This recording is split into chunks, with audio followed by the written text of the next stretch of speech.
नमस्कार, मैं धनंजय कुमार, द नागरिक में आपका स्वागत है। ये खबर है कि ईरान पे अगर इजराइल ने न्यूक्लियर हमला किया तो पाकिस्तान जो है उसका जवाब देगा और न्यूक्लियर जवाब देगा, मतलब वो भी न्यूक्लियर बम से हमला करेगा।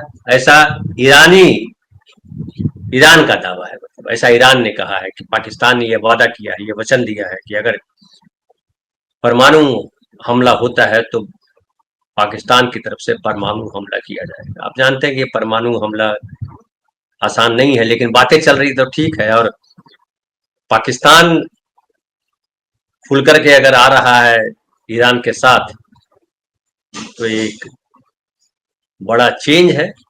लेकिन अभी इसकी जो है एक तरफा सूचना भी, और बातें क्लियर होंगी धीरे धीरे। लेकिन मूल ये है कि दोनों देशों के बीच जो झगड़ा है वो बढ़ता जा रहा है।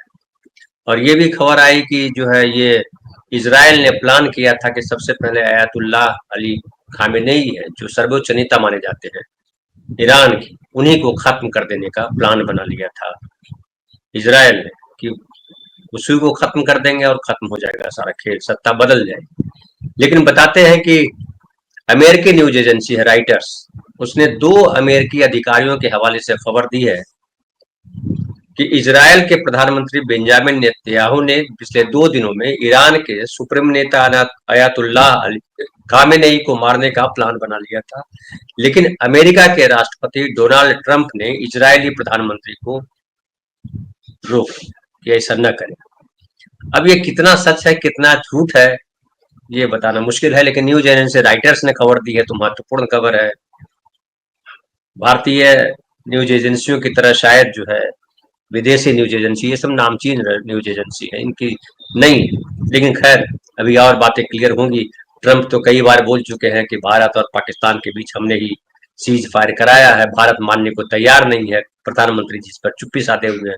अब पता नहीं जब कनाडा जाएंगे, आप आज ही पहुंचेंगे कनाडा, तो कनाडा जाकर के क्या करते हैं ट्रंप और मोदी जी के बीच क्या बातचीत होती है, वो अपने आप में देखने वाली है। इस बीच खबर ये भी है कि जो ईरान है वो ईरान की फोर्डो न्यूक्लियर साइट पर इजराइल ने कहा कि हमने हमला किया है, और जबकि ईरान इंटरनेशनल, और उसमें हमले में कहा था कि हमने पूरा बर्बाद कर दिया, तबाह कर दिया है पूरा न्यूक्लियर जो है उसका प्लांट था। लेकिन जो ईरान इंटरनेशनल की रिपोर्ट है उसके अनुसार ईरान के फोर्डो न्यूक्लियर साइट के पास जोरदार विस्फोट हुआ है। इजराइल ने 14 जून को भी फोर्डो साइट पर हमला किया था, पहले भी हमला कर चुका है, और इजराइल ने दावा किया कि हमने उसे तबाह कर दिया। लेकिन संयुक्त राष्ट्र की जो परमाणु निगरानी संस्था है, अंतर्राष्ट्रीय परमाणु ऊर्जा एजेंसी IAEA, उसने कहा कि नहीं, ऐसा कुछ नहीं हुआ है और कोई खास जो है नुकसान नहीं पहुंचा है। यानी निर्माणाधीन खोंडक भारी जल रिएक्टर में कोई खास नुकसान नहीं पहुंचा। इस बीच जो है इजराइल के हमले में हालांकि ईरान का ज्यादा नुकसान हुआ है, क्योंकि आपको पता है कि आसमानी हमले में या हवाई हमले में ताकतवर है इजराइल। हम पहले भी बात कर चुके हैं और तमाम जगहों पे ये कहा जा रहा है कि इसके पास टेक्नोलॉजी है, और इसलिए इजरायली हमलों में ईरान के नागरिक भी 250 से ज्यादा मारे गए हैं। और जो सेना के महत्वपूर्ण लोग हैं, यानी जो ईरान के महत्वपूर्ण लोग हैं और ईरान की सुरक्षा को लेकर उसके भी कई जनरल्स मारे गए हैं। उसमें इम्पोर्टेंट जो है, उसमें मैं अगर बताऊं आपको तो मेजर जनरल मोहम्मद बघेरी मारे गए हैं, जिन्हें कहा जाता है कि ईरान के जो सर्वोच्च नेता अयातुल्लाह खामेनेई, उसके बाद देश के दूसरे सबसे बड़े व्यक्ति माने जाते थे, और वो ईरान के चीफ ऑफ स्टाफ और सेना और रिवॉल्यूशनरी गार्ड जो है उसके चीफ थे, तो चीफ ऑफ स्टाफ थे, पूरी सेना के चीफ थे, तमाम तरीके के जो लड़ाके हैं वो मारे गए। बहुत बड़ा नुकसान है ईरान का। उसके बाद जनरल हुसैन सलामी हैं, जो इस्लामिक रिवॉल्यूशनरी गार्ड्स कॉर्प्स के कमांडर इन चीफ है, उसके हेड रिवोल्यूशनरी गार्ड्स जो है वो यही उसका पूरा नाम है, इस्लामिक रिवोल्यूशनरी गार्ड्स कॉर्प्स। तो उसके commander in chief general Hussain सलामी वो भी मारे गए। उसके अलावा एक और नाम है ब्रिगेडियर जनरल अमीर अली हाजीजा दे, जो इस्लामिक रिवोल्यूशनरी गार्ड्स कॉर्प्स के प्रमुख थे। वो मिसाइल और ड्रोन कार्यक्रम के मुख्य प्रभारी भी रहे। उनकी मौत हो चुकी है। जनरल गुलाम अली राशिद, जो ईरानी सेना के डिप्टी कमांडर और जो उल अनबिया हेडक्वार्टर के प्रमुख थे। उसके अलावा जो है जनरल गुलाम रेजा मेहराबी, सेनाओं के जनरल स्टाफ में खुफिया विभाग के deputy head general Mehdi Rabbani, सशस्त्र बलों के जनरल स्टाफ में ऑपरेशन डिपार्टमेंट के डिप्टी हेड मोहम्मद काजमी, खुफिया विभाग के चीफ, देश की सुरक्षा तय करना और इस्लामिक नियमों का पालन करवाना इनका काम हुआ करता था। और खास करके पिछले 2 साल पहले जो वहां पे ईरान में जो विरोध हुआ था और कट्टरपंथ के खिलाफ, उसमें कई महिलाएं मारी गई थी। तो कहा जाता है कि यही वो व्यक्ति थे मोहम्मद काजमी, जिन्होंने उस आंदोलन को दबाया था। तो ये तो ईरान को जो नुकसान हुआ है, सैन्य के अधिकारी मारे गए, इसके अलावा परमाणु वैज्ञानिक काफी मारे गए हैं। तो नुकसान तो ज्यादा ईरान का हुआ है, लेकिन ईरान झुकने को तैयार नहीं है। और ईरान ने आज सुबह भी बैलिस्टिक मिसाइल से इजराइल पे हमला किया है। और टाइम्स ऑफ इजराइल की रिपोर्ट है कि इस हमले में 12 लोग घायल हुए। और ये हाइफा में भी ईरानी मिसाइल गिरने की सूचना है। जो बता रहे थे आराठौर, भारी नुकसान की नहीं है, अभी सूचना है कि ईरानी मिसाइल वहां गिरी है। और क्या नुकसान हुआ है वो तो शाम तक पता चलेगा और खबरें आएंगी। इस बीच अमेरिकी ह्यूमन राइट्स एक्टिविस्ट ग्रुप ने दावा किया है। अब जो मैं बार बार कह रहा हूँ कि मीडिया भी 2 भाग में है, दुनिया 2 भाग में है। एक ईरान की तरफ से बोल रहा है, एक अमेरिका जो जैसा चाह रहा है वैसा बोला जा रहा है। तो अमेरिका का दबदबा है तो जाहिर है उनकी खबरें ज्यादा है। हमारे पास भी जो खबरें आती हैं वो दोनों तरह की खबरें हैं, और उन खबरों को पहचानना बड़ा आसान नहीं होता है, लेकिन स्पष्ट हो जाता है समय के साथ, थोड़ा समय देने के बाद। तो अमेरिकी ह्यूमन राइट्स एक्टिविस्ट ग्रुप ने दावा किया है कि ईरान पर इजरायली हमलों में कम से कम 406 लोग मारे गए हैं और 654 घायल हुए हैं। मरने वालों में कम से कम 197 आम नागरिक, 90 सैनिक और 119 अन्य लोग हैं। इसके अलावा घायलों में 100 नागरिक, 71 सैनिक, 483 अन्य लोग हैं जिनकी पहचान नहीं हो सकी। इस बीच ईरान का भी दावा है, और ईरान ने दावा किया है कि उसने 44 इजरायली ड्रोन और क्वाडकॉप्टर को मार गिराया है। IRNA न्यूज एजेंसी है ईरान की, जो उसने कहा है कि border guard commander Ahmad Ali Godarzi ने कहा कि ईरान ने पिछले 48 घंटों में 44 ड्रोन और क्वाडकॉप्टर को देश के एयर स्पेस में घुसने से रोका। यानी डिफेंस सिस्टम, कल भी हमने बात की थी कि डिफेंस सिस्टम 7 राज्यों में तेहरान के अलावा ईरान ने एक्टिव कर दिया है। तो डिफेंस सिस्टम का यही काम है। लेकिन ये बता रहे थे हमारे एक साथी की, जो है विनय भाई की, कोई भी डिफेंस सिस्टम, इवन सबसे मजबूत डिफेंस सिस्टम जो आयरन डोम माना जाता है इजराइल का, वहां भी 90% ही सफलता रेट है। वो 100% सिक्योर है ये नहीं कहा जा सकता। और इसीलिए ईरान जो हमला कर रहा है उसमें से काफी नुकसान इजराइल का भी हो रहा है। अब उसके बाद खबर ये भी है कि जो ईरान के सुप्रीम लीडर है आयतुल्लाह खामेनेई, वो पूरे परिवार के साथ उनको जो है अंडरग्राउंड बंकर में शिफ्ट कर दिया गया है।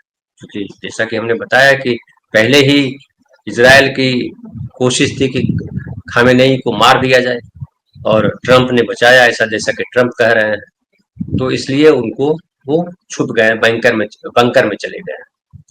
और उसके बाद जो है टाइम्स ऑफ इजराइल ने ईरानी मीडिया के हवाले से बताया है कि इजराइल ने ऑपरेशन की पहली रात खामेनेई की हत्या इसलिए नहीं की ताकि उन्हें न्यूक्लियर प्रोग्राम को पूरी तरह बंद करने का आखिरी मौका दिया जा सके। अब यहाँ से देखिए तस्दीक होती है इस बात की कि अगर खामेनेई को मार देते तो फिर आप जो है न्यूक्लियर प्रोग्राम को लेकर के जो समझौता करना चाह रहा है अमेरिका, ईरान इस बात पे राजी हो जाए कि वो नहीं करेगा, परमाणु बम नहीं बनाएगा, वो कैसे होगा। तो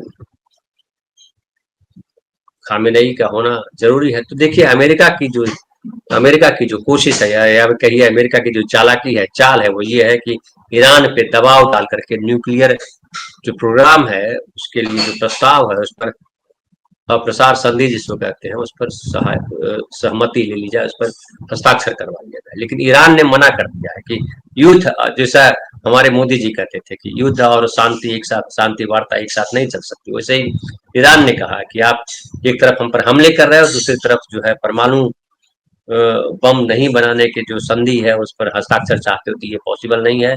पहले आप इजराइल को रोको। और इजराइल को रोकने के लिए ईरान ने जो है और देशों से भी अपील की है, जिसको मीडिया मान रहा है कि ईरान परेशानी में है और वो सरेंडर करना चाहता है। बहरहाल अभी ईरान सरेंडर करने के मूड में नहीं है और लड़ाई बढ़ती जा रही है। अब जो है देखिए कि ईरान की धमकी है कि जिसे इजराइल ने धमकी दी थी कि ईरान के लोग जो है वहां से हट जाए, क्योंकि हम वहां हमला करेंगे, हम आम नागरिकों को मारना नहीं चाहते हैं और हम चाहते हैं वहां पे एक तो ईरान जो है, ये इजराइल का कहना है कि एक तो ईरान जो परमाणु बम बना रहा है उससे उसको रोका जाए, और दूसरा ये है कि जो ईरान है उसमें कट्टरपंथी शासन है, उसको उसका बदलाव वो बदले, क्योंकि ईरानी नागरिक जो है परेशान है खामेनेई के व्यवस्था से। ये इजराइल कह रहा है और कह रहा है किसी वजह से हमने हमला किया, तो 2 वजह उसने बताई है। और इसमें अब ईरानी आर्मी ने जो है इजराइल में रहने वाले लोगों को धमकी थी, जिसे हमने कहा कि इजराइल ने धमकी दी, तो ईरान ने भी कहा कि वे कब्जे वाले इलाकों को जल्द से जल्द खाली कर। कब्जे वाले मतलब जो गजा पट्टी का पूरा पार्ट है फिलिस्तीन के 3 हिस्सों पर इजराइल ने कब्जा कर लिया है। कह रहा है ईरान की वहां से हट जाओ नहीं तो मारे जाओ। अब ये लड़ाई को बड़ा किया जाना है, ये जो है नया मकसद ईरान ने ये कर दिया। और मकसद क्या पहले से था कि ईरान ने हमेशा साथ दिया फिलिस्तीन का उस तौर पे, और उसने कहा है कि क्योंकि ईरान इन जगहों पर हमले करेगा। ईरानी आर्मी के प्रवक्ता कर्नल रजा सैयद ने कहा कि कब्जे वाले इलाके को छोड़ दें, क्योंकि आने वाले वक्त में ये रहने लायक नहीं रहेगा। और उन्होंने कहा है कि हम फिर से कहना चाहते हैं कि ये क्रिमिनल सरकार है। इजराइल ने ईरान की सरकार को कट्टरवादी सरकार कहा, कट्टरपंथी सरकार कहा, तो ईरान ने कहा है कि ये जो नेतन्याहू की सरकार है वो सरकार नहीं है, जनता की सरकार नहीं है, वो क्रिमिनल गवर्नमेंट है, क्रिमिनल सरकार है, तो अपराधियों की सरकार है। और कहा है कि ये क्रिमिनल सरकार को आपको मानव ढाल के तौर पर इस्तेमाल कर रही है, इसे ऐसा न करने दीजिए।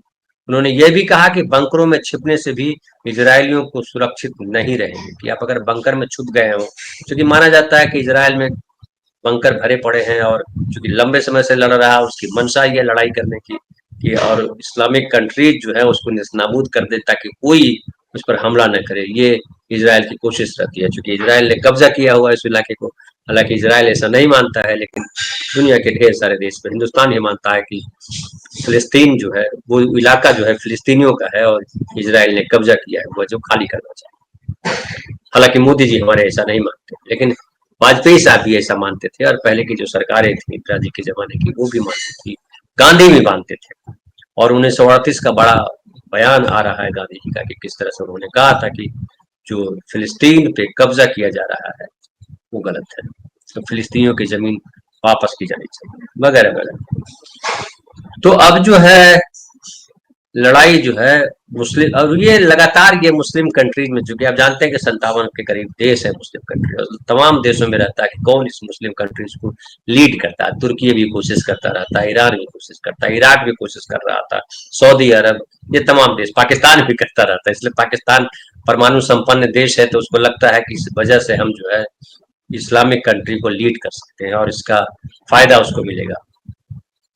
भारत पे भी, भारत को भी कमजोर करने में उसका फायदा मिलेगा। और इसीलिए एक देखिए कि हमेशा भारत सरकार की कोशिश रही, भारत ने कोशिश की कि इन मामलों में न उलझा जाए, युद्ध के मामलों में धर्म के आधार पर जो युद्ध है उस पर न उमड़ा जाए, नस्ल के आधार पर जो युद्ध है उस पर न फंसा जाए और इंसानियत की बात की जाए, मानवता की बात की जाए। लेकिन समय बदल रहा है। अब जो है अब कहा है कि उन्होंने ये भी कहा है कि बंकरों में छिपने से भी इजरायली सुरक्षित नहीं रहेंगे और इस चेतावनी को नजरअंदाज करने वाले को अंजाम भुगतना पड़ेगा।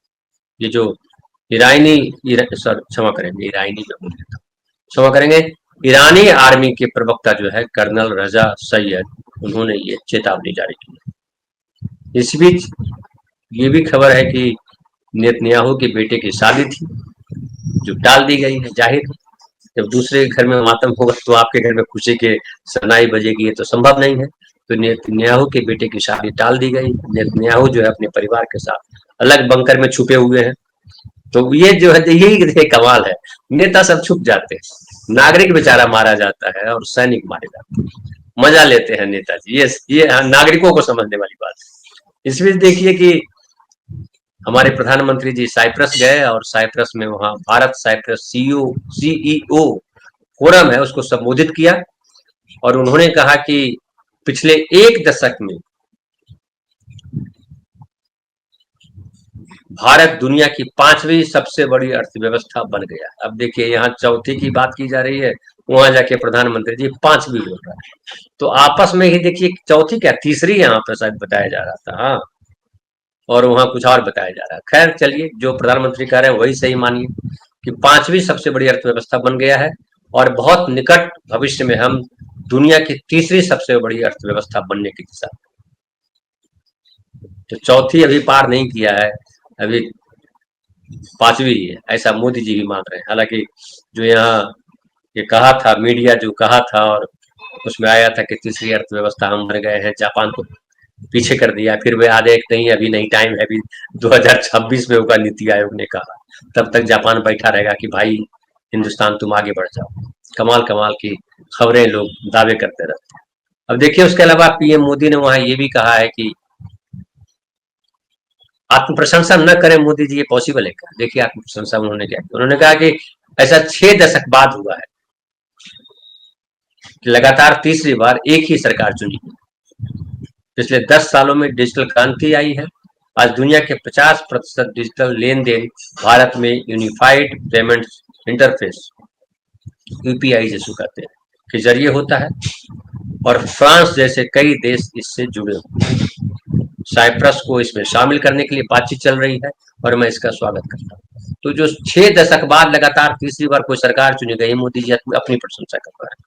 यह भी कहता है कि तीसरी बार प्रधानमंत्री चुना गया, देश के नागरिकों ने चुना, तो दुनिया को बता रहे हैं कि कितने लोकप्रिय हैं, कितने महान प्रधानमंत्री हैं जिनको देश तीसरी बार, नेहरू जी को चुना था और उसके बाद पहली बार मोदी जी चुने गए। मतलब नेहरू से ज्यादा, चूंकि ज्यादा साल शासन करेंगे नेहरू से, तो लोकप्रिय प्रधानमंत्री है। अच्छी बात है, लोकप्रियता है। लेकिन ट्रंप जो कह रहे हैं वो अलग खेल खेल रहे हैं। बहरहाल इस बीच जो है ये है कि मोदी जी इसलिए भी कहा गया कि साइप्रस गए कि वो तुर्कियों को संदेश देना चाहते हैं कि भाई तुर्की, अगर तुम पाकिस्तान के साथ खड़े हो तो हम साइप्रस के साथ खड़े हैं, और अगर तुम हमारा नुकसान करने की सोचोगे तो हम भी तुम्हारा नुकसान कर देंगे।